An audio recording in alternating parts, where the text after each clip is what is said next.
Hello, you wonderful people, and welcome to another episode of Super-Fanta-Fi. This being a show where I talk about TV shows of the supernatural, fantasy, and or science fiction genre. For today's episode, I'm going to talk about the latest episode of The Mist. A very good episode, and like usual, we'll just start breaking things down piece by piece. The first thing I'm going to talk about is things that went down in the church. Obviously, there's that awkwardness about what Link did last episode, and the father's kind of keeping to himself, but Connor's like, no, you can try and pretend like there's nothing going here. I know you were behind it, you're not eating. So how does it feel? Because it's like, not only did a man beat up a woman, which is a terrible thing, but you told someone else to do it. That's even worse. And it's like, you're so much of a coward, you couldn't even bring yourself to do it yourself, could you? And Connor proceeded to beat the crap out of him. I was like, oh man, I was happily expecting Natalie to stop him, not unless that's something that happened, but we just see her kind of staring. I was like, I think there's a part of her that's kind of like, yeah, get him, Connor, get him. But we even had that moment where the father went to where Link's body was, which you kind of got to see where Link's body is. We couldn't see it a little bit because of the mist, but basically it was like there's not but bones left because of look, the skin was literally ripped from his body and it's just like bones and blood is just everywhere. It's not a very gruesome sight. But the father was like, don't worry about it, Link. I implore you for what you did. Your sacrifice won't go in vain. Because, he immediately turns around and apologizes to Natalie. It's like, you're so full of shit. You're trying to apologize. You're like, oh yeah, I'm sorry for doing, I knew what Link was doing and I didn't stop him. That was my fault. The fact is, he's like, I'm here to save these people's souls. That's all I'm trying to do. It's like, no, you want control. I mean, it's hard to really say, I guess, because like I see that he is like, I'm a man of God and I want to save their souls because you're leading them down the path of hellfire, essentially.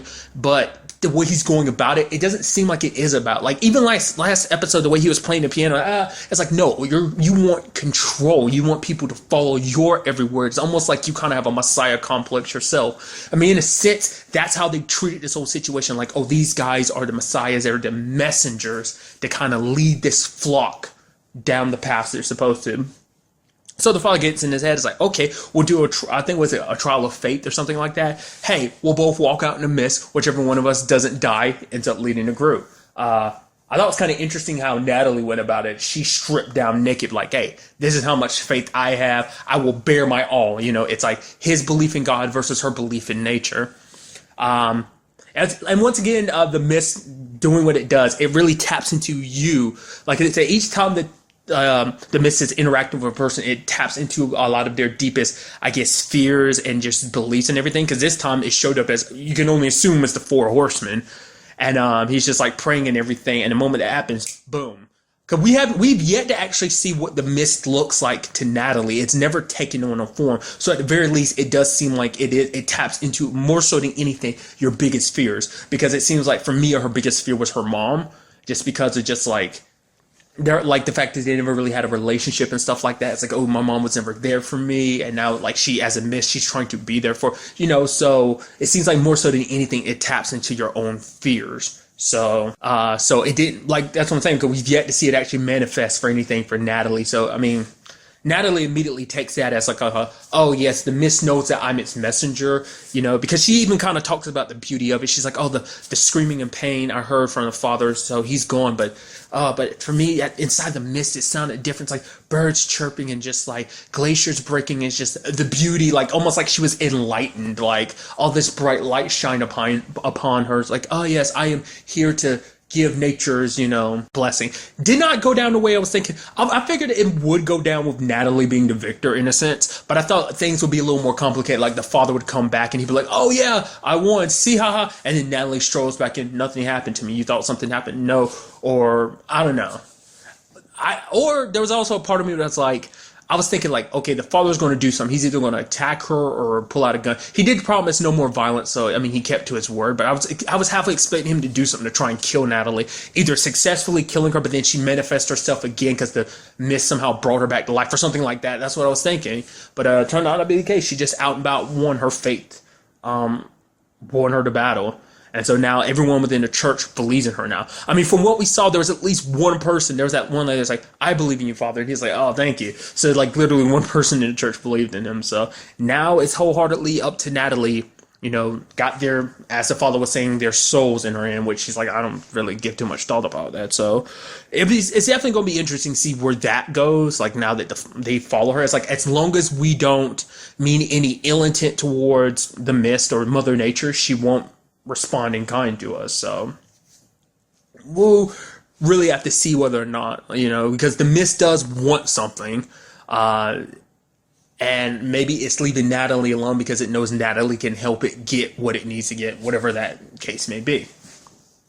Now, another big part of this episode took place at the mall. Obviously, there's fights going on about a shortage of food and everything like that. And lo and behold, what we got to see, but the group doesn't know, is Gus is eating food. He's got some stuff stashed away. And what I love is the audacity he has. He's like, oh my God, acting like a bunch of idiots, getting on the security guard, Kyle. Like, how can you do something like this? Tripping over food and stuff like that. It's like, it's easy to say that when you were in your office snacking on stuff and you got some stuff stashed away, which later on they bring up the fact is, like, because basically the one that brings up the biggest issue is Shelly. She's also a little girl and everything. So obviously she's super pissed at Eve and her group.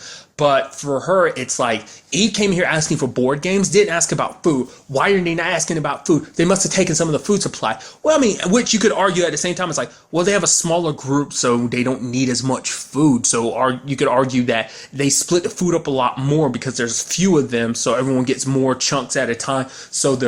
And then they eat a little less often to kind of compensate for that. I mean, because truth be told, that's something we don't know yet. Like, where is their food situation? We've never really seen, they probably took some stuff when they left and that was about it. I mean, who's to say they stole any supplies, but Shelly's lashing out because she has such a problem because she's like, Alex is a freaking liar and Eve's probably a liar too. But I think Gus is trying to keep the peace too. So he's telling Shelly, like, I know what you've been through and I know I'm sorry, but shut your mouth, because he's trying to keep peace. Because obviously him and Eve like kind of squashed beef last episode when they were like, hey, let's work on these flyers together. So I mean, if that ever comes out, Gus is going to be doubly screwed. I mean, triply screwed when it comes out. They're like, hey, what about this food situation? Look what we found. I mean, I wonder how is everyone going to feel once it actually comes out that Gus has had stashed food. And it's like, basically, he's the one in this whole control, this hierarchy. But it's like now he's losing control now.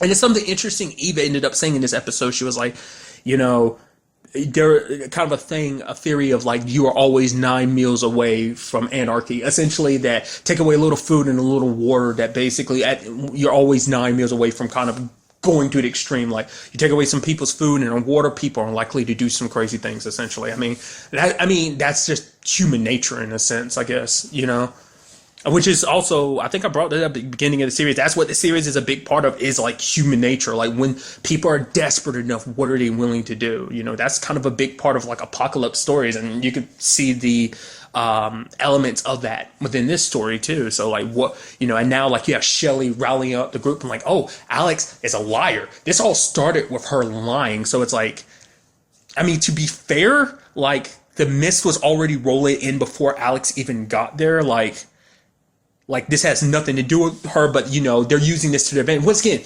Shelly's pissed off and everything. What she saw last episode about Eve and Alex, laughing and bonding, that just added more fuel to the fire. Like, we still don't know who was it that set that fire to try and like, who locked Alex in that room and tried to burn her. Still say it's Shelly, but it hasn't really come up yet. But it seems like the only person she's really got on her side is Kyle, because even Kyle's like, Gus, you don't really have any plan, do you? You're just going to sit back and we don't, it's only 2 or 3 more days, blah, blah, blah. It's like things are starting to definitely rile up. And lucky for Eve, she got the idea to like plant that radio and listen in. So they're hearing this whole conversation. So that sucks, because now they're going to be coming after Alex. It's like, oh, why did it leave her alone? It took my little girl, but it left her alone. She's like, oh, this, like, once again, blaming Alex for everything. It's like, it's an unfortunate situation because we as the audience know that there are other people the mist hasn't messed with either. Someone like Natalie, for example. So if they knew there were more examples of other people not being messed with by the mist, then I don't know. I mean, because, I don't know, man. It just sucks that like now it's all falling on Alex. Oh, it's all Alex's fault and everything. Combined with the fact is that Eve is also, there's a wedge being created between Eve and Alex too because of the whole Jay situation. Eve is like, stay the hell away from Jay. You don't want to get close to him. But like Alex is like, it's fine, Mom. But she's like, no, I'll protect you from him. Like the moment we get a chance, we're kicking him out. He can go back to the other group. And it's like, if he goes, I go. She's like, no, you're not. And it's just like, so Alex is like, I guess he's staying there. So it's kind of interesting because we're back to the dynamic of there being a like gap between Eve and Alex, because before they got to the mall, there was that big problem between them, and now we see that that's happening even more so now again. And the fact is that she is becoming more lowering her guard more and more when it comes to being around Jay. Once again, we still don't know what that situation is, and I get the feeling either whether it's Kevin or Eve, things are not going to go well for Jay. Whether it's Kevin who gets there and finds out about Jay and attacks him, or Eve perceiving Jay as a threat or something and ends up killing him or stuff, I don't know. She really doesn't like him, and it's understandable, but it's like, I don't know whether he really did it or not. And I think Alex is starting to lessen her guard because she doesn't really know. She's like, she remembers what happens to that night to a certain extent, but even then she's like seeing Jay, the way he's acting, the way he's helping her, the way he's being nice and everything. He's like, she's starting to believe like he didn't do it. So she's conflicted on that, but Eve's not. It's like, I know what you did, my little girl. It was already said, there's a witness and everything. It was you. As simple as that. I still am on a borderline of like, I don't know whether I believe him or not. I kind of want to believe him. Like from the very beginning, I've been like I've said it since episode 1. I'm very suspicious of Adrian. I think it might have been him, but could be completely wrong. We'll just kind of have to wait and see. But the reason why I kind of threw Kevin out there with like, oh, something might happen to Jay is because the whole conversation he had with that dude Nash. Because you had Nash kind of being a little nuts, because I was wondering, I was like, it's kind of interesting now that like when the dead bodies of the other people fell out of closet, I was like, that makes sense because we have not seen anyone else inside the psych ward other than the group and him. He's like, Nash is the only other person. He ended up taking Adrian because Adrian's got, oh, there's an evil in him. Apparently there was some nun or whatever that asked Nash to beat the evil out of her. He did. The evil got released, and now he's like, it's my duty to release the evil. So part of me was wondering, is like, did he legitimately see the evil in people? Like, was there something really there that he's seeing? Like, when he's looking at Adrian, like, oh, Adrian's evil. Like, when I looked at, when he looked at Mia's mom, he's like, yeah, no, she wasn't evil. But this boy, he is evil. So it's like, is there some truth to what he said? Even though he's a little crazy, maybe he is able to, like, he might be wrong. Like, maybe he really can't see it, but maybe he has some kind of sense for it. I don't know. Maybe not. I don't know. But the point was, like, Kevin was talking about what he would do to the person who assaulted Alex, and he said like he'd reach inside of them and pull their intestines and just like make them beg for me to stop. And it kind of cut toward Adrian, and the look on his face, it makes it makes me think that there's more to it. It's just like, especially when Adrian's like, I'm a sinner. Once again, I don't know whether that's referencing to the fact is that him being gay, or whether that's just because he actually did something bad. Because he even asked the dude that he's with, still don't know his name, the dude that's from school, that he's like, oh, what's the worst thing you ever did? And we ended up finding out. It's like, oh yeah, there's a guy. It's like, oh, this guy, I know he was gay, and he looked at me and he smiled at me, and it pissed him off, and he broke his arm and pissed on him. It's like, holy shit, that's extreme. And then he's like apologizing to Adrian. So it was Adrian, in fact. Yet, so I guess that's why he was okay with the whole beating last episode. And maybe on some level, maybe the reason why he was that last episode or the episode before last, he got beat up and everything. So maybe that's because it's like he feels like, oh, I deserve it or something. I don't know.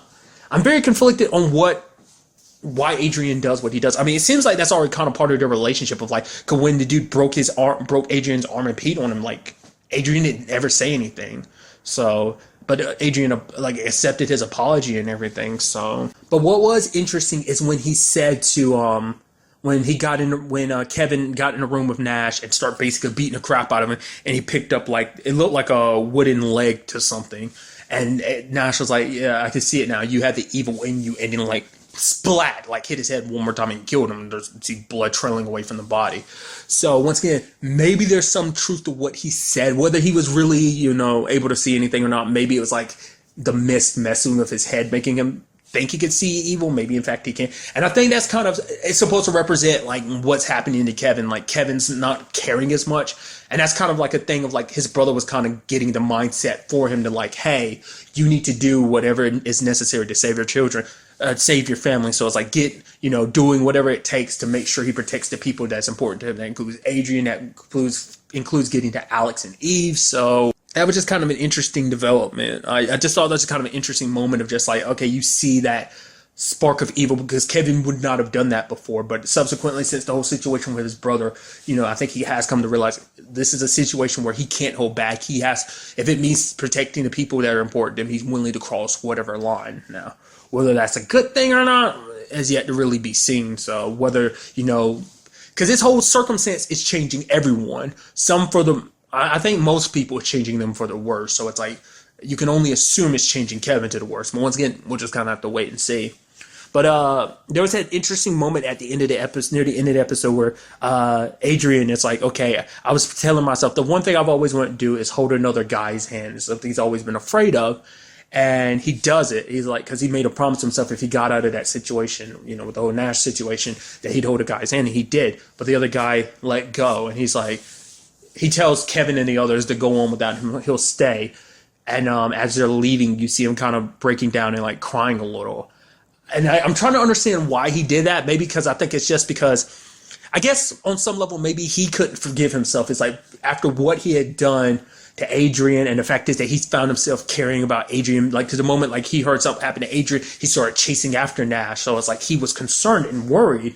And I think he feels like, I don't deserve that, like your affection to be close to you or important to you because of what I did. The fact is I hold so much shame in myself. And he's like, yeah, like I need to go, like, I'll wait here until everything's back to normal. So normal as him not being who he is right now, because, and like I said, that seems to be his biggest problem. He's lashing out more and more. He lashed out at Adrian because it's like his own conflicting, like, oh, who am I? Am I gay? Am I straight? He's projecting his own like insecurities onto other people. Why, maybe that's why he hated Adrian so much, because Adrian was like, yeah, this is who I am and I accept me. So that was kind of an interesting thing. Like I said last time, like to see, like when we saw him, like Kevin, when Adrian was like, yeah, we're about to leave. And then like the dude was like, okay. And like the look in his eyes, like he was almost sad. So it's like, we're kind of playing up on that more. So I thought that was just very interesting. But along that side of the episode, we also had Mia and Brian, or rather Jonah. Side note, I don't know if I've actually done this or not. Like I was taking notes or whatever, and for whatever reason, I was calling him Jonas in my notes. So that kind of made me think, have I been calling him Jonas before, or have I been calling him Jonah? I don't remember. I kind of feel like there was a part of me that might have been calling him Jonas. Maybe I did call him Jonah. I don't know. Either way, Jonah, they finally have their talk. At first, he kind of giving her the cold shoulder, but she eventually tells him, it's like, okay, I met the other Brian.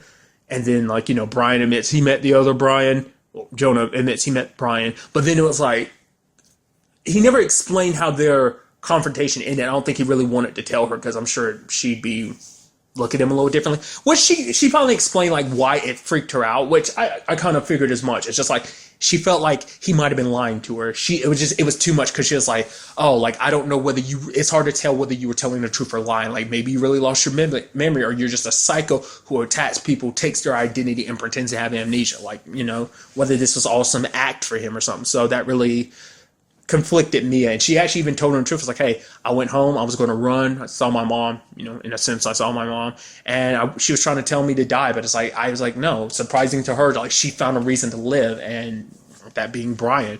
And it is kind of an interesting thing, because they, amongst the group, they're the only ones that they can really rely on, because like Kevin and Adrian are just kind of a separate thing. Like Adrian and Kevin are kind of a pair of themselves. Like they have their own, like, hey, let's get to Alex and Eve. But for Brian and Mia, they have each other. Like, they have each other's secrets. He held her secrets about her whole drug situation, and she's kept her mouth shut about the whole, like, his situation. And they're there helping each other, because she wants to detox this episode, and she knows it's going to, like, take a lot out of her. So she's like, strap me down and everything, which I'd seen the previews for that particular moment, but it was like, that was kind of interesting, like, finally getting context to it, because I was thinking, like, someone strapped her to the bed, like some crazy person. That's what I thought this whole thing was going to happen when I found out last episode, like, oh, the psych ward. But it's like, no, this is the, like, obviously that's commercials and stuff, you get stuff out of context all the time. So, but it turns out that's what this was about.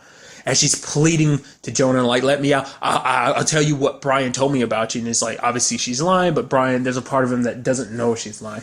But seeing her strapped down made a memory come back of him getting, like, he's strapped down. They're putting, like, electrodes to his head and shocking him. I don't know if those are really considered electrodes. Nevertheless, he's being shocked. So immediately my brain thinks of either that's what led to him losing his memory, which I feel like the whole losing his memory thing had to be after he attacked Brian. Whatever the circumstances are.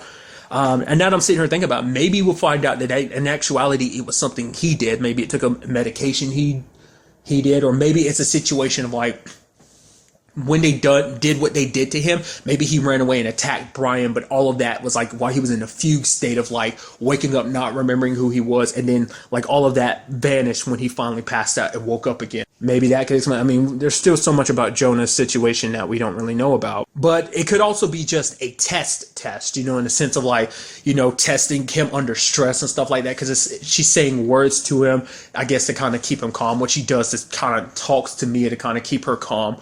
So it could be either or. Maybe it was like a test for whatever this whole Miss situation is. Or maybe it's just like a, like, you know, physical test of seeing like what he can handle and stuff like that. Or maybe it's for something else entirely. We'll have to wait and see.